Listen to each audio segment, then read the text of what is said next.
Hello, I'm Jim Cuno, president of the Getty Trust. As we all adapt to working and living under these new and unusual circumstances, we've asked curators from the Getty Museum and the Getty Research Institute to share short reflections on works of art they're thinking about right now. We'll be releasing new recordings on Tuesdays over the next few weeks. I hope you'll find these stories about our daily lives, from laundry on the line to a dog at a scholar's feet, thought-provoking, illuminating, and entertaining. I'm Zanna, Gilbert from the curatorial department at the Getty Research Institute, and one of the first artworks that crossed my mind when we entered into lockdown was Ed Ruscha's Streets of Los Angeles project. In 1966, Ruscha had driven along the Sunset Strip in West Hollywood with a motorized camera mounted on the back of his pickup truck. The camera was capturing photos of the buildings on each side of the street, like a kind of analog Google Street View. He used the images to create his artist book, Every Building on the Sunset Strip. This was a 27-foot-long accordion-folded record of the iconic Hollywood street. Having devised this method for documenting sunset, Ruscha and his collaborators continued to document various other LA streets, and they revisited the streets periodically over the next 6 decades, and they continue doing this until today. They built an archive that now totals over 500,000 images and constitutes just an incredible record of how LA has changed over time.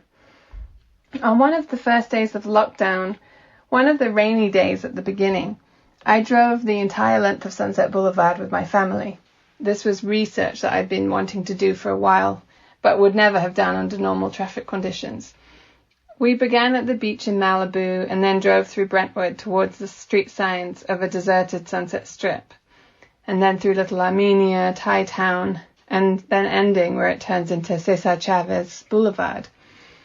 Moving along these streets, eerily empty and almost devoid of people, I felt I was almost inhabiting a flow of Ruscha's images. He'd always planned his shoots in the early hours of the morning so there'd be less traffic, both because he didn't want people in them and because the slow speed of the pickup truck then wouldn't hold up the impatient LA drivers. Meditating on these images now, which echo the looming post-apocalyptic feel of many of Ruscha's paintings, seems especially apt. The streets that were first emptied by the pandemic are now filled up again with protest marches and the righteous rage after the murder of George Floyd by the police. Since the 1960s, Ruscha has been one of the artists that offered us new ways of seeing Los Angeles, and the evidence we have from all of the years of Ruscha's streets photos tells us so many stories about the city, about globalization, gentrification, inequality, and real estate speculation. I see Ruscha's vast archive and history of LA as an important opportunity to reflect on the future and think about what our alternatives are now.